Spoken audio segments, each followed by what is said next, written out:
අයිබෝන් දුවේ පුතේ. ඉතින් අද අපි අලුත් පාඩමක් අරගෙන ආවා දුවල පුතාලට කියලා දෙන්න. ස්ක්‍රැච්.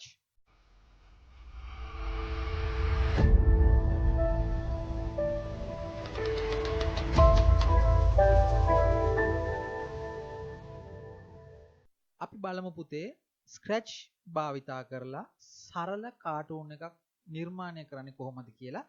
ඒ වගේම ස්ක්‍රැච් එකේ තියෙන ටූල්ස් ටික මොනවද කියලා අපි බලමු.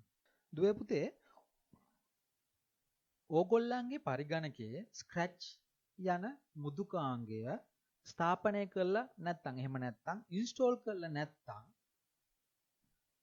ඕගොල්ලන් අනිවාර්යයෙන් කරගන්න වෙනවා. එහෙම නැත්නම් පුතේ ඕගොල්ලන්ට ඔන්ලයින් ගිහිල්ලා ස්ක්‍රැච් එක පාවිච්චි කරන්න පුළුවන්. ඉතින් මම අද කියලා දෙන්නේ ස්ක්‍රැච් එක බාගත කරලා ඩවුන්ලෝඩ් කරලා ඕගොල්ලන්ට භාවිතා කරන විදිය. ඉතින් මම දැන් මේ තිරේ දිස් වෙන වෙබ්සයිට් එකට ගිහිල්ලා වෙබ් පිටුවට ගිහිල්ලා මෙන්න මේ තියෙන ලිපිනය ඕගොල්ලන්ගේ ඇඩ්‍රස් බාර් එහෙම නැත්නම් ලිපින පටිත්ත ගිහිල්ලා ඕගොල්ලන්ට ටයිප් කරලා එතනින් පෙන්නන ස්ක්‍රැච් වෙබ් පිටුවෙන් ඕගොල්ලන්ට ස්ක්‍රැච් එක ඩවුන්ලෝඩ් කරගන්න පුළුවන්.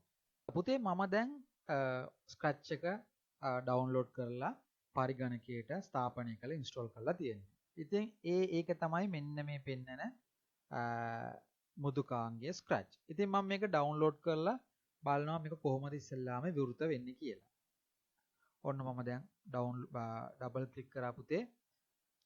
ඔන්න දැන් විවෘත වුණා පුතේ. මෙන්න මේ විදිහට තමයි ස්ක්‍රැච් එකේ ඉන්ටර්ෆේස් එක අතුරු මුහුණත පෙන්වන්නේ මෙන්න මේ විදිහට පුතේ. දැන් අපි බලමු මේකේ තියෙන ටූල්ස් ටික. දැන් පුතේ මෙන්න මේ මෙතන ඉන්ටර්නෙට් එක පෙන්වන්නේ. එහෙමද අන්තර්ජාලය පෙන්වනවා ලෝක බෝලයක් වගේ තියෙනවා. මෙන්න මේක අපි ක්ලික් කරලා බලමු. මේක ක්ලික් කරපුවාම පුතේ ඔයා භාවිතා කරන භාෂාව මෙතනින් තෝරගන්න පුළුවන් පුතේ. ඊට පස්සේ පුතේ මෙතන තියෙනවා ෆයිල් කියලා ටැබ් එකක්. මේ ඉතින් ෆයිල් එක ක්ලික් කරපුවාම පුතේ මේක ඔයාට මෙතන තියෙනවා new කියලා. ඒ කියන්නේ පුතේ ඔයාට අලුත් වැඩසටහනක් කරන්න නැත්නම් නිර්මාණයක් කරන්න අලුත් page එකක් මෙතනින් ගන්න පුළුවන් පුතේ. ඊට පස්සේ තියෙනවා පුතේ load from your computer කියලා. ඒ කියන්නේ පුතේ ඔයා කලින් scratch එකෙන් හදපු project එකක් save කරලා තියෙනවා නම් මෙන්න මේකෙන් ගිහිල්ලා ක්ලික් කරපුවාම ඔයාට මෙන්න මෙතන ඒ save කරපු ගබඩා කරපු තැන හොයලා එතනින් open කරලා ගන්න පුළුවන් පුතේ. මෙතන තව එකක් තියෙනවා පුතේ save to your computer කියලා. ඒ කියන්නේ පුතේ ඔයාගේ පරිගණකයේ ඔයා ස්ක්‍රැච් එකෙන් කරපු ප්‍රොජෙක්ට් එකක් ඔයා save කරනවා නම් මෙන්න මේකට ගිහිල්ලා save දෙන්න ඕනේ. ඊට පස්සේ මෙන්න මේ විදියට එනවා ක්ලික් කරපුවාම ඔයා save කරන ඕන ගබඩා කරන්න ඕන තැන හොයලා ඒක තෝරගෙන ෆයිල් නේම් එකේ පුතේ ඔයා ප්‍රොජෙක්ට් එකේ නම සඳහන් කරලා save දුන්නා නම් ඒක save වෙනවා පුතේ. ඊට පස්සේ තියෙනවා පුතේ මේ බල්බ් එකක් වගේ ඒක කියනවා අපි පුතේ ටියුටෝරියල්ස් කියලා. ඒක ක්ලික් කරපුවාම පුතේ ඔයාට බලා ගන්න පුළුවන් ස්ක්‍රැච් එකේ හදපු එක එක වැඩසටහන. ඒ කියන්නේ ප්‍රොජෙක්ට්ස්. ස්ක්‍රැච් එකෙන් හදපු ප්‍රොජෙක්ට්ස්. දැන් අපි යමු බෑක් පුතේ ආයේ. ඊට පස්සේ තියෙනවා මෙතන පුතේ ස්ක්‍රැච් ප්‍රොජෙක්ට් කියලා.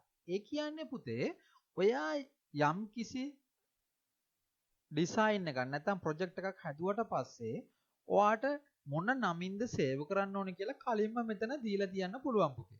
මෙතන ටයිප් කරපුවාම ඔයාට ඒ නමින් තමයි පුතේ ඒ ප්‍රොජෙක්ට් එක සේව් වෙන්නේ. දැන් පුතේ බලන්න මෙන්න මේ පැත්තේ මම භාවිතා කරන මවුස් පොයින්ටර් දිහා බලන්න පුතේ මෙන්න මේ පැත්තේ පුතේ පාට බෝල වගේ දෙයක් තියෙනවා. එතන තියෙනවා පුතේ නිල් පාට, දම් පාට, රෝස පාට හුරු එකක්, කහ පාට ඒ වගේ ගොඩාක් ඒවා තියෙනවා. මේක එක එක නම් තියෙනවා පුතේ. දැන් මේක තියෙනවා motion කියලා, ඊට පස්සේ looks කියලා එකක් තියෙනවා, sounds, event, control, sensing, operators, variable, my blocks කියලා. මේක පුතේ codings ටික පුතේ. මේකෙන් තමයි අපි තෝරගන්නේ. අපි මේකට කියනවා පුතේ block palette කියලා. අපි ඒකට සිංහලෙන් කියනවා පුතේ කේත පවතින ඒකකය කියලා. දැන් බලමු පුතේ අපි කෝඩ් එකට මෙහා පැත්තේ තියෙන මම පාවිච්චි කරන mouse point එක බලන්න costumes කියලා එකක් තියෙනවා. මෙන්න මේක ක්ලික් කරලා බලමු මොකක්ද කියලා. මේක ක්ලික් කරපුවාම පුතේ බලන්න දුවල පුතාලා පාවිච්චි කරන ස්පිරිට් එක තියෙනවනේ. ඒ ස්පිරිට් එක ඩිසයින් කරන්න පුළුවන් මෙතන ඔයාට අවශ්‍ය විදිහට. මේක වෙනස් කරන්න පුළුවන් මේ. ඔයාලට පේනවා ඇතිනේ මම මේ ක්ලික් කරනකොට. මෙතන එතකොට ඔයගොල්ලන්ට ටූල් එක වෙනස් කරන්න පුළුවන්, අත එහාට මෙහාට කරන්න පුළුවන්, පාට වෙනස් කරන්න පුළුවන්, ඉරක් ඕනනම් දාන්න පුළුවන්. මෙන්න මේ විදිහට. ඒ වගේ ගොඩාක් දේවල් මෙතන ඔයාට අවශ්‍ය විදිහට ඔයාට ඩිසයින් කරගන්න පුළුවන්. අපි මෙතන තව එකක් තියෙනවා sounds කියලා. අපි ඒකත් ක්ලික් කරලා බලමු. sounds කියන්නේ පුතේ ඔයා දාන ස්ක්‍රිප්ට් එකට අවශ්‍ය sound එක ස්ක්‍රැච් එකේ software එකෙන්ම දීලා තියෙනවා. ඒකේ edit කරගන්න ඕනේ නම් මෙන්න මෙතනින් edit කරගන්න පුළුවන් පුතේ. මෙතන tools ටික edit කරන tools ටික මේ පල්ලෙහාන් දීලා තියෙනවා. ඔයාට අවශ්‍ය විදිහට edit කරගන්න පුළුවන් පුතේ. දැන් බලමු පුතේ මෙන්න මෙතන කොළ පාට කොඩියකුයි මෙතන රතු පාට නිකන් රවුමට හැඩ එකක් තියෙනවා. මේ කියන්නේ පුතේ ඔයා කෝඩ් එක හැදුවට පස්සේ මෙන්න මේ මවුස් එක මම පෙන්නන තැන තමයි පුතේ ඔයගොල්ලන් කෝඩ් එක හදන්න ඕනේ.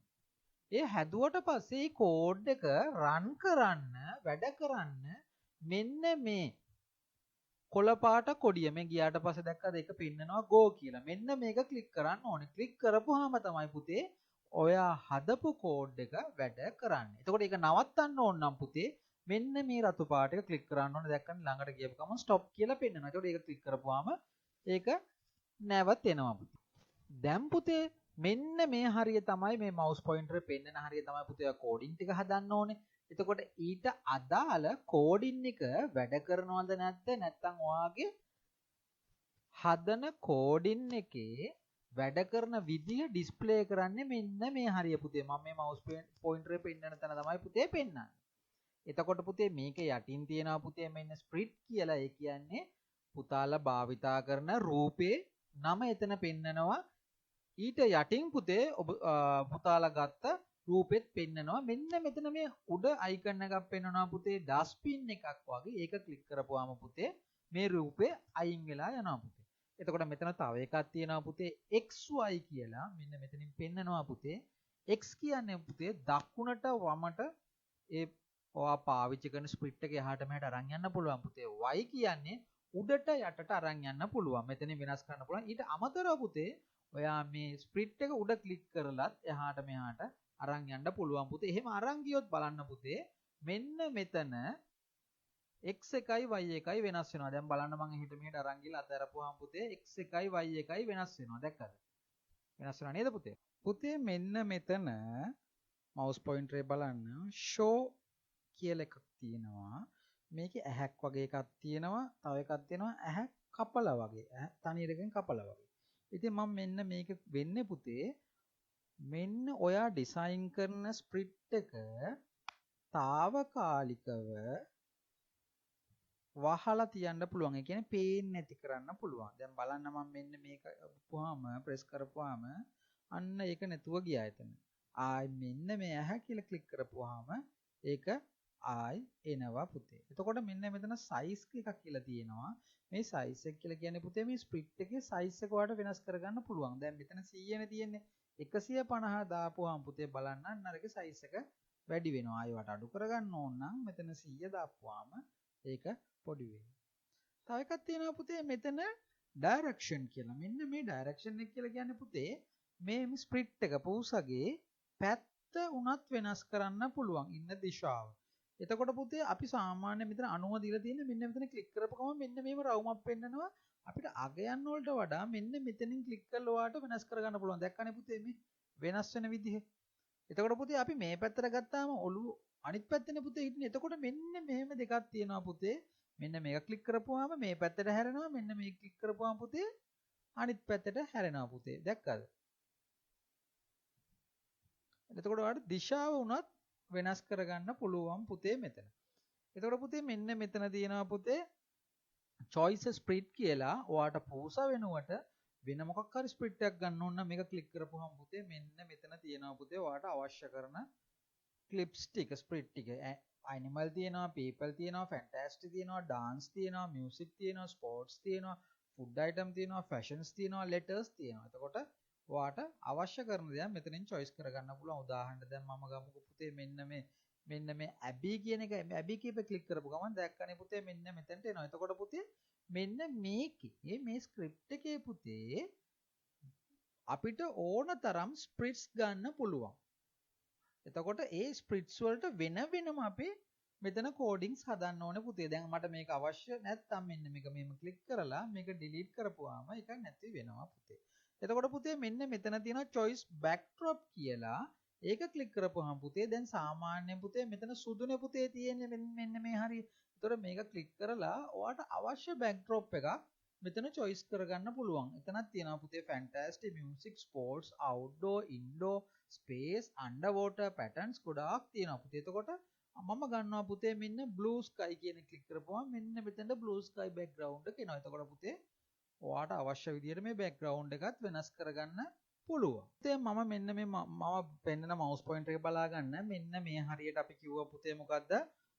block palette කියලා. ඒකට සිංහලෙන් අපි කියනවා පුතේ කේත පවතින ඒකකය කියලා. එතකොට පුතේ මෙන්න මේ කොටසට අපි කියනවා පුතේ tabs කියලා.